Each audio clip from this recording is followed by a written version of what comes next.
So today we will study two topics. First from physical chemistry, which is Faraday's first law of electrolysis, and the second topic is SNi mechanism. So let's start with physical chemistry topic. Faraday's first law of electrolysis. Now see, before directly jumping into the law, we can see a little bit of background. So we know in electrolysis, by giving electric current, we do oxidation and reduction reactions. So for example, there is copper 2 plus in the solution form, let's say in aqueous solution. If I give 2 electron to it, if I give 2 electron to copper 2 plus, then that copper 2 plus will convert into copper solid in an electrolytic cell. Let me show the cathode of the electrolytic cell. Cathode. Why cathode? Because here reduction is happening. Let's say this is the aqueous solution, this is the electrode, this is the wire through which electron is coming, this is the movement of electron. So here copper 2 plus, so here copper 2 plus, and here 2 electrons. Copper 2 plus can take 2 electrons and get reduced and get deposited there in the electrolytic process. Now see, for one copper 2 plus ion, how many number of electrons you need? 2 number of electrons, yes or no? 2 number of electrons. So what is the total charge you need? 2 into, what's the charge of 1 electron? That is 1.6 into 10 to the power minus 19 coulomb. Yes or no? That much charge needed. Let's see, if I take 1 mole of copper 2 plus ion, for 1 mole of copper 2 plus ion, how much charge you need? This much, 2 into 1.6 into 10 to the power minus 19 coulomb times 1 mole, that is Avogadro number, 6.023 into 10 to the power 23. So now if I multiply this, I will get 965, approximately 96500 coulomb into this 2 is still there, 2. This is the total charge you need. Charge needed. So now see, we know this 1 mole of copper 2 plus ion will give me 1 mole of copper solid deposited. Yes or no? So what's the amount of copper solid deposited? So 1 mole of copper solid, if I take 1 mole copper atom, would be how much? 63.5 gram. Yes or no? Simply gram molecular weight. So that much of copper will get deposited. So for 63.5 gram of copper deposition, copper solid deposition, how much charge needed? This much, 96500 into 2 coulomb. Now see this 2. Now see this 2. From where this 2 has come? This 2 has come from here. Yes or no? Because at the beginning it needed 2 electrons. So this copper, for this copper, this 2 represents number of electron. Also it represents the n factor. Yes or no? This is the n factor for copper during this process. So if I take this n factor here, if I take this n factor to this side, then for 63.5 gram divided by 2, which is n factor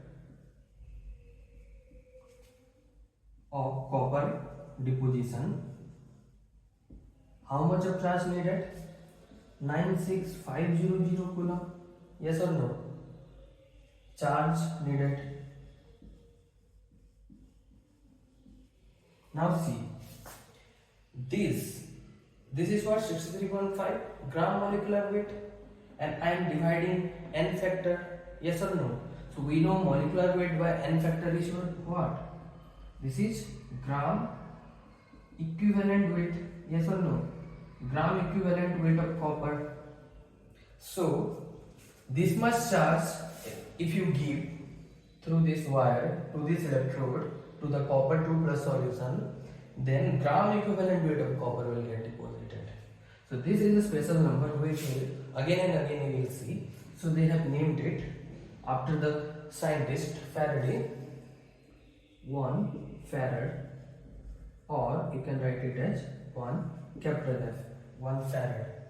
So this much of coulomb of charge is 1 farad. So 1 farad of charge deposit 1 gram equivalent of copper. Write it down. This is important. 1 farad of charge deposits 1 gram equivalent of copper. So if for copper it is depositing 1 gram equivalent of, then for any other species also it will deposit gram equivalent, yes or no? Because the process will be same, only the n factor will change and the n factor will get divided, yes or no? The process will be same, so same result you will get. So highlight this. 1 farad of charge deposits 1 gram equivalent of copper. Now we will go to our Faraday's first law statement. What's the law says, we will see.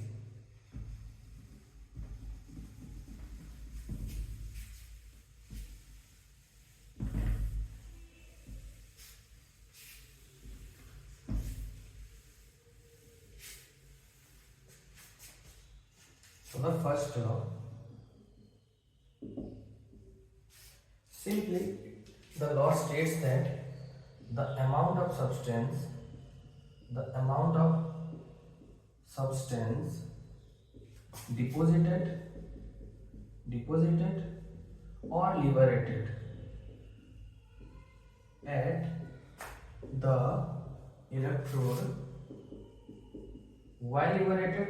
Because deposited if it is solid, liberated if gas is evolving.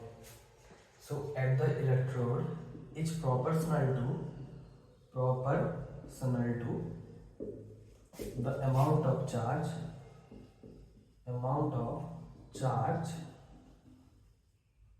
passed through the electrolytic cell.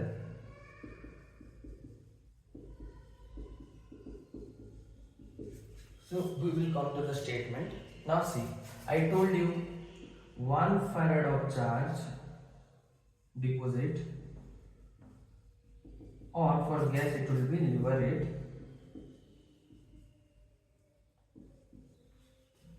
1 gram equivalent of the species, yes or no, any species. So I will represent this gram equivalent as equivalent with EW in brief. Now see, if I take q coulomb of charge,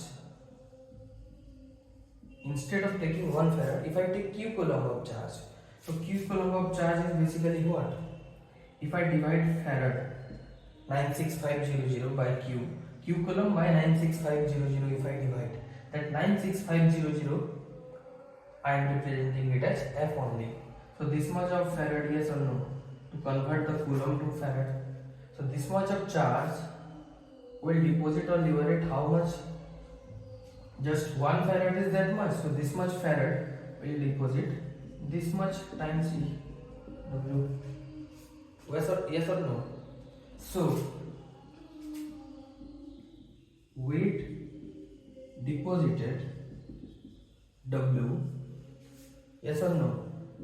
This weight deposited W, this is the weight deposited, yes or no, will be equal to what? Q EW by F. So this is the amount that is being deposited. Now see, this EW is fixed for a species.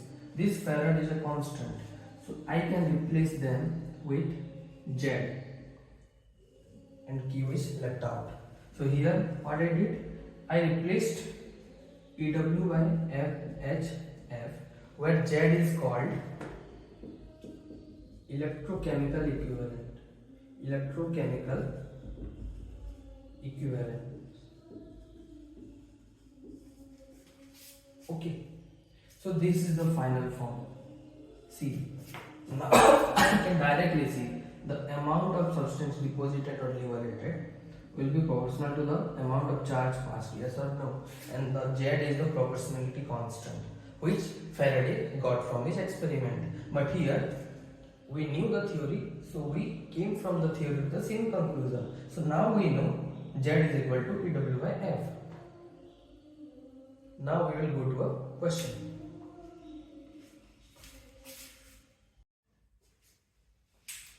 So this question has been given. Let's read the question. How long will it take for a uniform current of 6 ampere? So a current of 6 ampere which is uniform and it is not fluctuating. So to deposit 78 gram of gold, so gold deposition is occurring from a solution of AuCl4. So this much of gold has to be deposited. This is the current and how much time will it take, we have to calculate. So first write down the data. Achha, how much of gold is being deposited? 78 gram. Before that, just look at AuCl4, its solution. So what electrolytic process might be happening? What oxidation and reduction? Let's write that first. It becomes easier. So AuCl4 is basically what?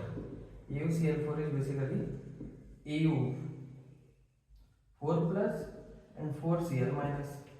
Yes or no? So during the electrolysis, what might be happening? That Au4 plus will take 4 electron and form, this is Au solid. So this is being deposited. What's the N factor here? 4. Yes or no? Likewise, if I take the Cl minus, let's say if I take 2 Cl minus, okay, it gives rise to Cl2 plus 2 electron. So per 1 mole of chlorine gas liberated, 2 electron will be released by the Cl minus. So it is coming out. This is reduction, this is oxidation. Okay, now see, first part A. In part A, deposition of gold is being discussed. So how much of gold is weight of Au deposited?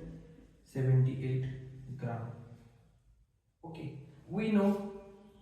Acha, what is the atomic mass of Au given? Atomic mass of Au 197. So equivalent mass of Au would be how much? Atomic mass by N factor, that is 197 divided by, what's the N factor here? 4 by 4, this much gram. Now see, from the first Faraday law, we know the weight deposited is equal to ZQ, which is equal to E by F or Q. So here for gold, W is how much? 78 gram. E is how much? 197 by 4. 197 by 4 gram divided by F times Q. So if I do the calculation, Q will come out to be how much? 78 into 4 divided by 197. Gram cancelled out. So this is this much of farad. If you do the calculation, you will get this is 1.2 farad. Okay. Now see, this much of charge is needed for this much of gold deposition. But it is asking how long will it take for a uniform current of this much. So we know the current given is how much? 6.00 ampere. We know current is equal to Q by T, amount of charge passed in amount of time. If you divide it, you will get the current. So here the Q got 1.2 farad. 1.2 farad divided by time we don't know. This is how much current is 6 ampere. Implies that the time would be how much? 1.2. But here for ampere this charge should be in coulomb. So we will convert it to coulomb. 96500 coulomb divided by 6. If you solve it, you will get it how much of time required. Now read the next bit. What mass of chlorine gas will be formed simultaneously at anode of the cell? At the anode of the cell, how much mass of chlorine gas will liberated? So see, W of chlorine, that is Cl2, liberated will be equal to its Z time Q. Implies that, keep it like that, this is E by F times Q. Now for chlorine, let's say this is Cl2. Now for chlorine, what is the equivalent weight? For chlorine, equivalent weight of chlorine would be equal to its molecular weight by N factor. So its molecular weight is how much? 35.5 into 2. 35.5 into 2. Its molecular weight Cl2 divided by its N factor. How much of electron coming out? 2. So the N factor for chlorine is 2 for one chlorine molecule. So by 2. So 35.5 gram is its gram equivalent weight. Just put that here. Acha. So here it is 35.5 gram divided by, this is 1 farad or farad times the amount of charge given to AU is how much? This much farad. So the amount of charge released by chlorine would be, because these 4 electrons is coming from basically this electron which is being released from the oxidation, yes or no? So the amount of charge coming to gold is amount of charge released by chlorine. So this much of charge coming to gold is basically this much of charge released by chlorine. So the charge here is 1.2 farad. So now the farad got cancelled out. If you multiply it, you will get the amount of chlorine liberated.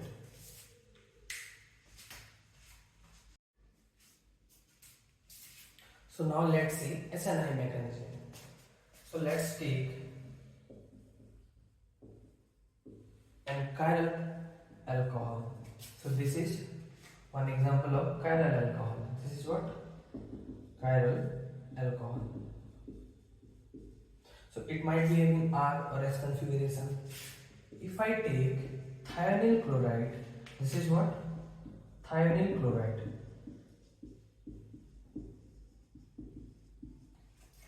In presence of ethereal solvent, let's say I take the solvent to be ether, then what happens? Here nucleophilic substitution reaction happens. Here what happens? Nucleophilic substitution reaction happens. So we have seen SN2 where inversion happens. We have seen SN1 where both the inversion product and the retention product forms. But here what happens? The retention product forms. Here the retention product forms. The chlorine replaces the OH here along with HCl and SO2. So now see how this happens. And this mechanism is called SNi. Why SNi? Because its full form is substitution, nucleophilic, internal. So some kind of internal substitution is happening here. We will see the mechanism. And here the retention product form. Retention product form. Here what is happening? Retention of configuration. Retention of configuration. But in case of normal SN2, what happens? Inversion product. Inversion of configuration occurs. So now see why this is happening. Let's see the mechanism. First take the chiral alcohol.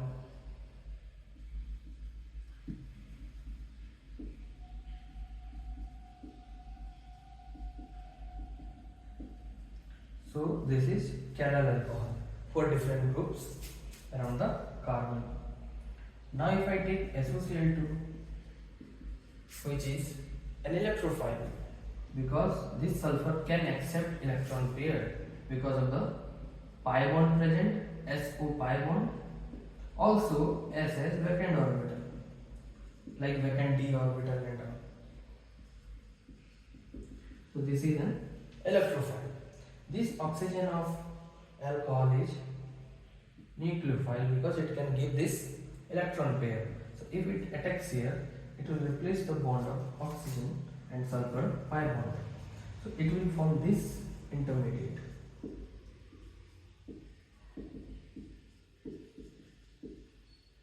This is plus charge, sulfur, O minus, Cl, Cl. Now this oxygen can again form the bond with sulfur and replace as one chlorine. And that oxygen also can accept the electron pair from this bond, and the H plus will again go away. So minus HCl from this step will happen. So it will form this intermediate now.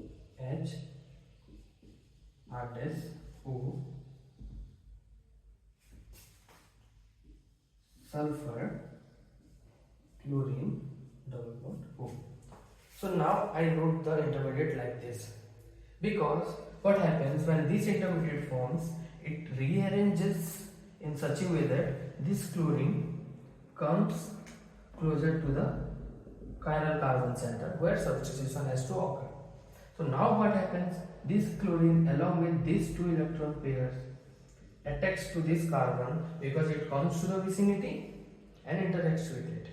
Also this oxygen wants to form a double bond with this sulfur, and the reason being, when this double bond forms, it will give SO2, which is a gaseous product which will go away from the solution and make the reaction forward.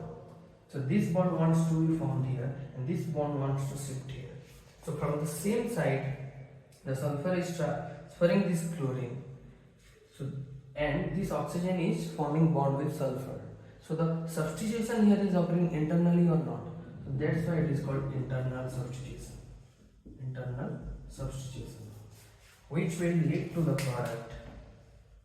This product, carbon R dash R H chlorine here plus SO2. That's double bond to double bond. Now see, here the chlorine replaces the oxygen from the same side. So here retention occurs.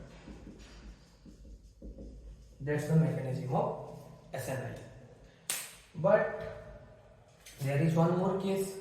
If I take pyridine instead of ether as the solvent, here instead of SNi, SN2 will occur by giving inversion product. Let's see how that happens.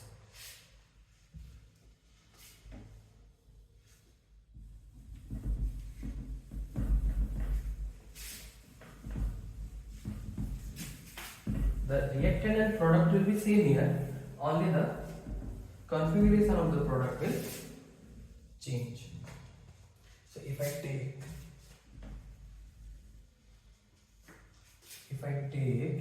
pyridine here, so here what will happen, SN2 mechanism will occur and the product will be inversion. Let's see how that is happening. Mechanism. So what happens here? The same way this intermediate will be formed. First step is similar. So this intermediate will be formed exactly as before after 2 steps. But now if I have pyridine, pyridine itself is little bit nucleophilic because of the electron pair of nitrogen. So that electron pair will attack this electrophilic sulfur again, and that oxygen can again form the bond with sulfur to replace this chlorine. So in single mechanism I am showing it, oxygen, sulfur, double bond to nitrogen of pyridine plus R, H, R dash. So now see, chlorine minus is, that chlorine minus came out of it, yes or no? Now see, this intermediate form. Now this chlorine minus, Cr minus, which is freely moving in the solution, can now back attack this carbon, and this bond will shift there, this will go away to give us the product carbon R. Now see, now this will form H, R dash, because chlorine is attacking from behind. So Walton inversion will occur at this carbon. So this product will form. Now see, here the chlorine is attacking from the behind. So it is kind of SN2, not kind of, it is exactly SN2. And as it is attacking from the behind, inversion is happening. So the product is inversion product. So that's why this result we are getting.